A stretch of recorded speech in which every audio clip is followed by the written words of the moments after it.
Oui, bien là, il faut que je le dise, avant d'ouvrir cette chronique, cette entrevue avec Louise Labrec, qui est d'ailleurs styliste, ben je me suis fait replacer le collet par Daniel, mon collègue.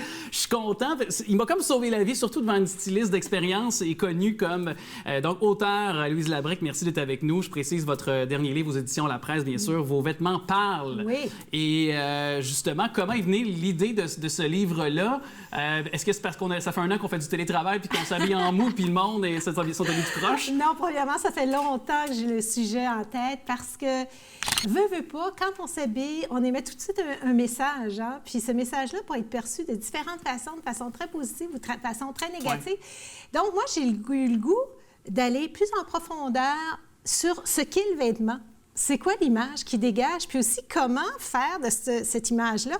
Comment s'approprier l'image pour que ça devienne, le vêtement devienne notre allié? Tu sais? Okay. Ça fait suite à mon premier livre, qui est Secret de style, aux éditions La Presse aussi, qui a été publié il y a 10 ans, puis qui est un best-seller, je suis très fière de dire, parce qu'au Québec, c'est pas facile, exact. Surtout un sujet niché comme ça.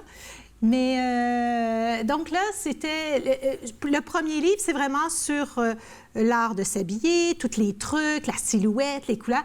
Mais là, c'est vraiment comment aller se trouver. OK. Comment trouver son style, puis comment s'habiller facilement. Et l'évolution, vous avez dit, il y a 10 ans, maintenant, 2020, mais 2021, naturellement... L'évolution des Québécoises, des Québécois, de comment s'habiller. L'évolution de la mode. Oui, de la mode aussi, mais est-ce qu'on s'habille bien au Québec? Est-ce qu'on a du goût? Sais-tu quoi? Oui, on s'habille bien. Oui? Et quand on compare, mais Montréal, Toronto, Québec, il y a une différence. On voit la différence, puis c'est pas la même façon d'approcher le vêtement. À Québec, les femmes sont très coquettes, mais les hommes aussi. Ils ont toujours été très coquettes, puis ils vont aller par kit. OK. Ils aiment que ça matche. mais ils mettent souvent les mêmes kits, non? Ça, je ne sais pas. Ça, je ne sais pas, mais on aime que ça matche. Le chandail, les couleurs, tout ça.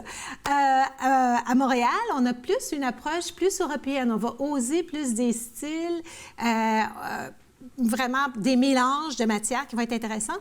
Et puis, si on prend vers tout le Canada anglais, c'est... C'est quoi son drap, son plat, son beige, son... Non, c'est que c'est un petit peu plus laissé aller. Il y a moins de... Il va y avoir beaucoup de fleuris, je pensais que tu allais dire, il y a beaucoup de mou et de chandail à coton ouaté. Est-ce que... Aussi, mais ça dépend dans quel... Mais ils sont moins coquets, si tu veux. Ils ont moins cette approche européenne et cette approche coquette. Okay. Fait que chacun, on a vraiment tout notre style. Puis dans le livre, c'est ça. C'est vraiment d'aller chercher son style qui nous est propre parce que veut pas, on va se le dire. Mais comment on le trouve, ce style-là? Comment on en arrive à trouver sa propre identité vestimentaire pour pas copier d'autres? Premièrement, il faut comprendre l'importance du vêtement. Quand tu as compris ça, puis ça, c'est la première partie du livre, j'en parle, j'ai des études. Il y a beaucoup de psychologues, de sociologues, d'ethnologues qui sont penchés sur le sujet, puis ça remonte pas. Mon sujet date pas d'hier, là. Hein? Si on monte même au début du siècle, on parlait déjà de l'importance du vêtement. Donc, comprendre ça, puis quand on le comprend, bien, on est capable de dire, bien moi, là, ce matin, j'ai le goût d'être plus professionnel, j'ai le goût d'être plus ci, j'ai le goût d'être plus ça, j'ai le goût d'être plus sympathique, j'ai le goût d'être...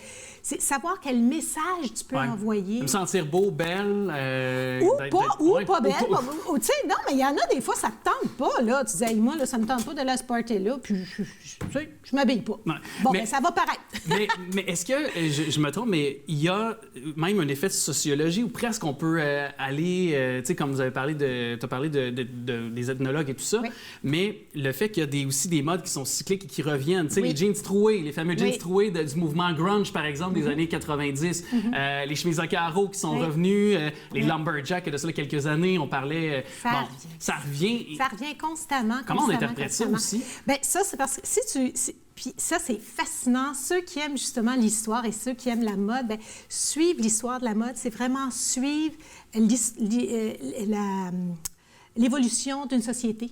Puis moi, je veux dire, la pandémie, là, ce que ça fait, là, ça va faire une grosse différence après. Puis même maintenant, on regarde notre garde-robe, puis on ne sait pas trop, on dit, maintenant, ça me convient plus. Tout ce qui est trop chic, tout ça, ça me convient plus. Là, on s'en va vers quelque chose de plus mou. Sobre, plus sobre, mais aussi qui nous fait bien, qui nous donne confiance et qui nous donne un style authentique. Puis c'est ça, le style vestimentaire des années à venir, 20, là, en route. Oui, c'est vraiment une identité personnelle. Parce qu'il s'est même développé des leggings ou des pantalons coton ouaté qui sont presque rendus chics. Là, je veux dire, il y a des créateurs là, qui se sont... Ah, mais ça fait... Oui, mais on dirait qu'on les voit plus parce que... De plus en plus, il y a plus de marques qui ont son... Ben, c'est parce que...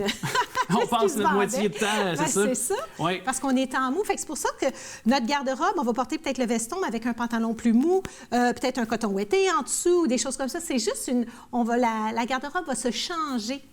Puis c'est ça que j'explique dans mon livre, comment justement aller chercher ça, parce que nous, on a changé. Ben oui, on évolue. Nous, on a changé, ben oui. Nous, on a évolué. Donc, c'est pas vrai que notre garde-robe, quand on la regarde, on se dit, bien, il me semble qu'elle me ressemble plus. Puis c'est ça que les femmes, ils viennent me voir, ils se disent, Louise, je me retrouve plus, je sais plus quoi mettre, je sais pas. J'ai dit, oui, mais tu as changé. Aussi. Alors, il faut que tu changes aussi avec ta garde-robe. ton style de vêtements. Oui. Mais c'est ça, il y a des Isabelle Boulay dans le livre, bon, Pénélope McQuaid aussi. Mais là, je veux justement, comme ces vedettes-là, ces têtes d'affiche-là, me prêter au jeu. Je me suis dit, tiens, il me reste un peu de temps, certain. Donc là, je veux une styliste, n'aie pas peur de me rentrer dedans.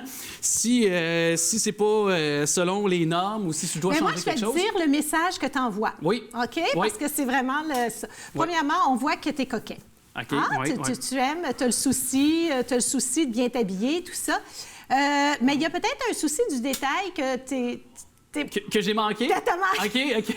Mais peut-être c'est en toi, c'est ta personnalité. Peut-être. Parce que peut-être la chemise... Oui. Fitait un peu moins. Quelqu'un qui est très minutieux l'aurait repassé. Oui, j'avoue que j'étais un petit peu peut-être ce matin... Mais c'est peut-être ta personnalité qui est comme ça. Non, d'habitude, je suis quand même pas mal là-dessus. Okay. Mais j'avoue que ce matin, je me suis un petit peu en retard. Tu m'as dit d'être... Ben, tu fais bien, puis continue. Ben, puis la chaussure aussi. Oui, là, elle est un petit peu... la chaussure aussi. La neige un peu fait son œuvre. Ben, c'est ça. Fait que peut-être un petit chiffon, tout ça, puis ça montrerait juste que tu as le souci du détail. OK. Fait que, comme je dis, c'est ça. Fait que, tu vois, là, moi, je te connais pas, c'est la première fois, mais ton vêtement a parlé. Effectivement. Puis mais je vois que tu as quand même un souci du détail, que tu aimes ça, que tu es un gars moderne. Puis aussi, tu as un peu de fantaisie en toi parce que tu as choisi une chemise avec des flamands. Oui, des flamands, effectivement. Donc, je pense que tu dois être un peu d'avoir le sens de l'humour. Oui, beaucoup. Oui, non, voilà. là-dessus, comme... Fait que dans le fond, c'est l'adage qui dit « Dis-moi, c'est quoi donc? C'est moi qui tu aimes? Je te dirais que... Ou ce que t'aimes? Non, je te dirais... » Non, c'est pas le moi. Pas... L'habit fait pas le moi. Oui, l'habit fait pas le moi, c'est ça. Oui, mais il y a comme un autre adage qui dit « Dis-moi ce que t'aimes comme... » Mettons, on pourrait le transposer du fait « Dis-moi ce que t'aimes comme habillement, je te dirais ce que tu es. » Qui tu es, exactement. Qui tu es, là. Exactement. Mais ça, là, donc, tu vois, dans le livre, c'est ce que j'explique, quand on comprend ça, bien, on est capable d'orienter notre style vestimentaire avec ce qu'on veut que le message passe. Puis aussi, savoir que, bien, moi, ce que j'aime, je suis un petit peu rebelle. OK? Moi, ma personnalité, je suis extravertie, mais j'ai un petit côté rebelle. Fait qu'il va toujours avoir un petit côté rock dans mes affaires. Puis il va toujours avoir un petit côté qui va peut-être être un petit peu plus. Les lunettes sont c'est quand même... C'est ça, tu vois, il y a un petit côté comme ça. Donc, mais veux pas, si je m'en vais, je sais pas, moi, escalader la montagne, bien, je vais avoir de la misère un petit peu parce que je vais vouloir qu'il y ait un petit côté qui me ressemble. Qui te ressemble, oui. Fait que c'est ça. Mais c'est à retenir, mais en tout cas, aux éditions L'Approche, j'ai beaucoup aimé l'exercice. Merci. Reviens souvent à préparer mes kits. Je pense que je vais t'engager d'avance pour faire ma garde-robe. En tant que styliste, bien sûr, on peut te retrouver, Louise Labrec, comme auteur, mais bien entendu, aux éditions La Presse. Vos vêtements parlent. Regardez votre garde-robe, là.